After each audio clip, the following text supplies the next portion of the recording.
Hey there, it's Lenny McGill with the GlockStore Performance and Custom Shop here in the amazing Nashville studios today, and I'm about to introduce to you a really neat new product. It is the first enclosed direct mount optic for your MOS footprint. And there's a lot of other features that I want to talk to you about. It's from OSight, and we're going to talk about that as well. But you know what? First, I need to remind you that we have our ongoing sweepstakes for you to win something really cool. In fact, we've had a lot of winners, and we want you to be a winner too. So all you have to do is add one of these stickers to your cart. Let me see if I can get my hands out of the way there. Yeah, add one of these stickers to your cart. You get to win something that is very rare and very unusual. And all the details are on our website. So you add a sticker to your cart and you get a chance to win, and everybody loves a winner. And if you win, you'll love us too. All right, let's talk about this new OSight SE MOS direct mount enclosed optic. It's a one of a kind because the only other option for a direct mount is the Holosun SCS, which does not have the enclosed feature. And there's a lot of other features about this new SE optic from OSight that I need to tell you about that really make it stand out head and shoulders. It is phenomenal. But first, I do want to tell you, on Saturday, August 8th, we are doing a launch party with OSight to launch this new product. And it's going to be here at the facility in Nashville. You get to shoot this and try it out. You get to meet some professional shooters. It's going to be a big OSight day here in Nashville at the GlockStore, and we invite you to come down.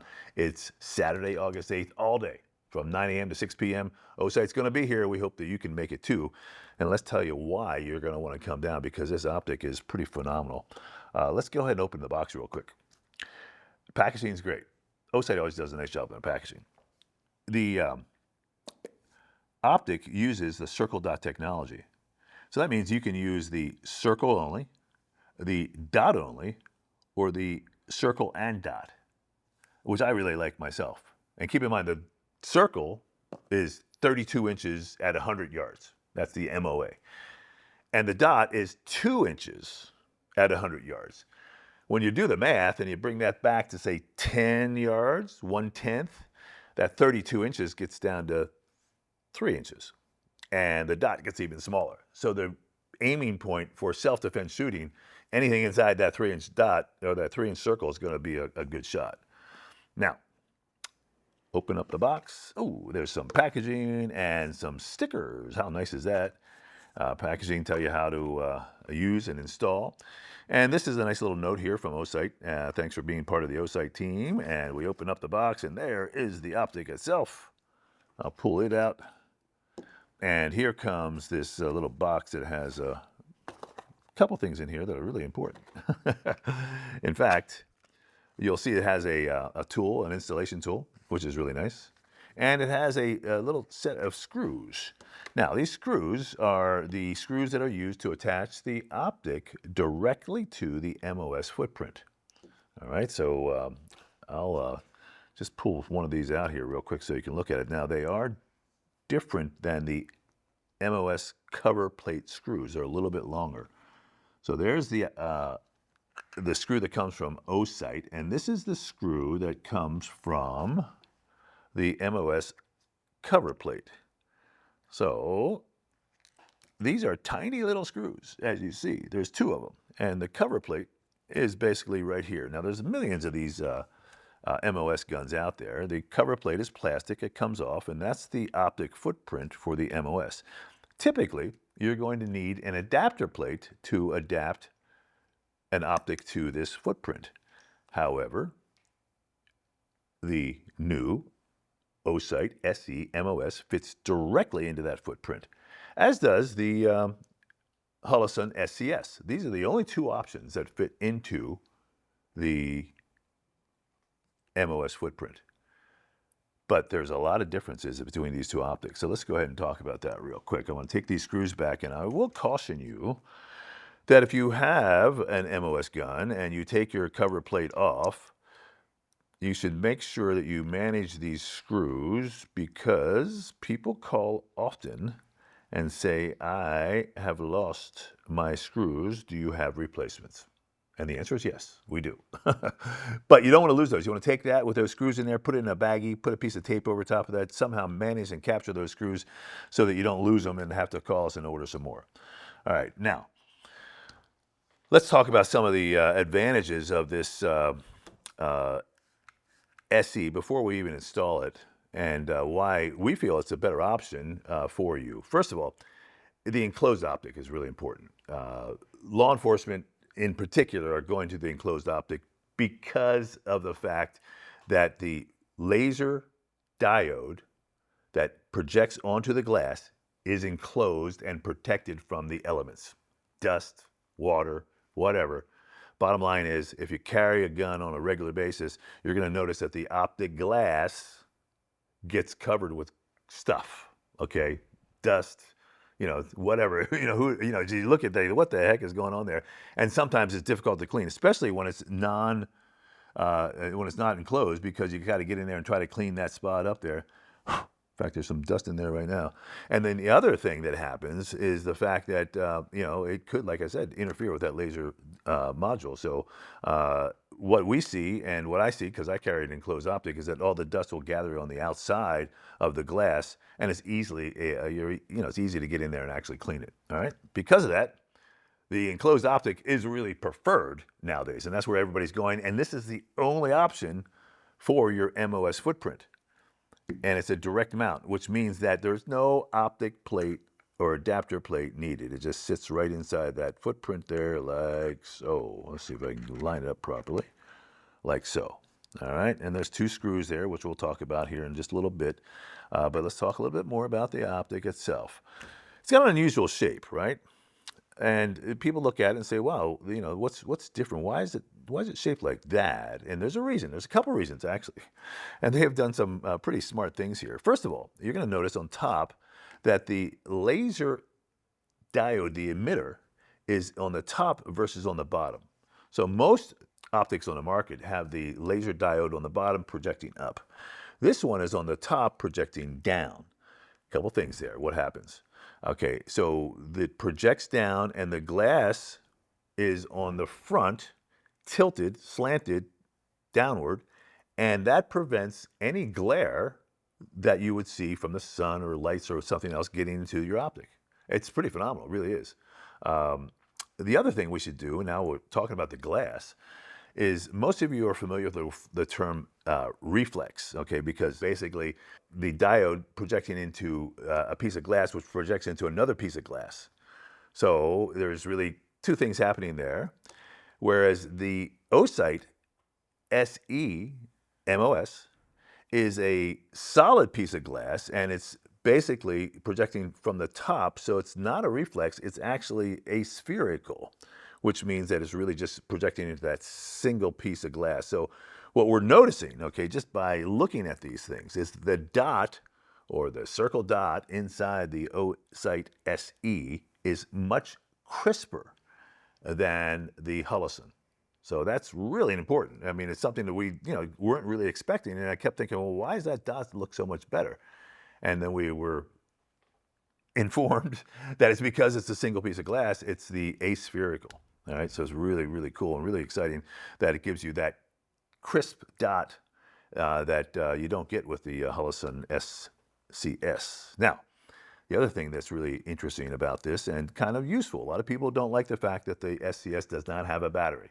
Okay, it works on solar power only, which means if you don't have any light, it's not going to project.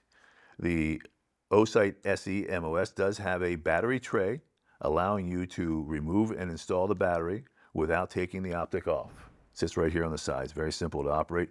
And the fact that it has a battery will ensure that it works wherever you are.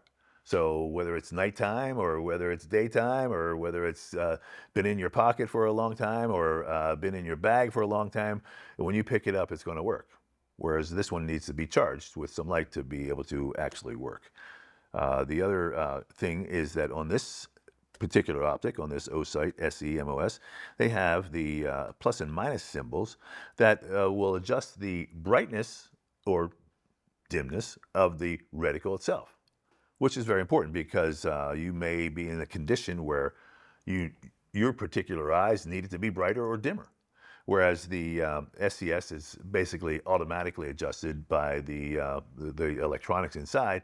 And sometimes it doesn't work out quite exactly the way you want it to be. The plus and minus buttons are also used to cycle through the different modes, whether it be circle only, dot only, or circle and dot. You just basically push those and hold them for a little bit. So it's basically a pretty robust piece. I mean, it seems to be, a little bit more robust than this Huddleston. It's a little bigger, obviously, you look at it, but the shape is what's really interesting to me. So you'll see when it's actually installed. Let's go ahead and compare it to an RMR. And a couple things I'll show you here on this RMR. It does use an optic adapter plate right there, which makes the optic sit a little bit higher, which prevents you from co-witnessing with factory sights. So it's really just, it's just the optic itself is too thick, and the fact that the plate adds to it really just does not allow you to do any, co-witness with factory sights. So you have to buy the suppressor sights, which is not a big problem, but, again, it's just one other thing to do. Whereas this piece is designed to sit nice and low, and it does allow you to do the co-witness with the factory height sights. So let's go ahead and pop it in here, and we'll go ahead and install our screws. So it just sits in here like so, pretty tight. Okay, and then we get our screws, and I'll give you a couple of things about these screws. You want to be careful that you don't over tighten them, and you also want to be thoughtful of the fact that you've got two. You don't want to tighten one down all the way and have it kind of tweak up. You want to go back and forth a little bit like you would with some lug nuts on your car. All right, so I'll put a screw in there, get it started. I've got a different tool here that I'm using, but the tool is included in the package like we showed. And I'll get it down there a little bit, and I won't get it tight. I'll just get it started, and then I'll go the other one. Now, before I get too far along here, let me show you this too, by the way. If you notice, there's a little bit of Loctite on this screw. That's the blue. Okay, that Loctite is important, all right? Now, it does help the screw, and it helps prevent it from vibrating out. But you must be aware of the fact that as you shoot, the gun heats up, and the heat does have a tendency to defeat the Loctite. So what you're going to want to be cautious of is the fact that even though you have Loctite and you feel good that it's not going to, come back out, you need to, on a regular basis, manage those screws. Just look at them. And when you shoot, when you're about to shoot or just after you're shooting, take a look and make sure that those screws are basically below flush and have anchored the optic. And there you go. And that's the installation. And you'll notice that the optic sits closer back to my eye. And that gives me a wider field of view. If you just take your hand and you go like this, you look through a circle and you put it out here, what's your field of view? And then you bring it back here, all of a sudden I see a whole bunch more. Well, the same concept. You see a little bit more here than you do on a traditional mount, especially, even the SCS, because the SCS sits up there. So just that little difference really does make a big difference in the way the field of view is. Okay, so there's the installation. There's a lot of the features that we feel are very important about this. The fact is that it is an enclosed optic for the MOS footprint, the only one that's available. And I like the fact that you can actually, kind of beat on this thing a little bit, grab it as a charging handle. It seems to me to be robust enough that you can actually do a lot of cool things with it. And the fact is, like I said, you look up there, you've got a very crisp dot. I mean, it is crisp, and because of that aspherical glass, I'm telling you what, this is a winner in my mind. And you get a chance to shoot it here at our event, the launch event, on Saturday, August 8th, here at the GlockStore in Nashville, Tennessee. So if you are close, drive in, because the OSight's going to be here in force. I'm sure they got a lot of swag to give away and all that cool stuff, but there's going to be some professional shooters here. You get to test drive this new OSight SE MOS. And we'll have all the guns here. So just come on down and check out the event on Saturday, all day, August 8th, here at the GlockStore in Nashville, Tennessee. And I'm Lenny McGill. I appreciate you watching, and I hope you come down to Nashville. When you are in Nashville, you got to come to the store. We're just 2 miles from the airport. So no matter where you're at, come in here and check out the new OSight SE MOS Optic. And it's going to be a great party. So we look forward to seeing you here in Nashville. Thanks for watching. I'm Lenny McGill. See you next time.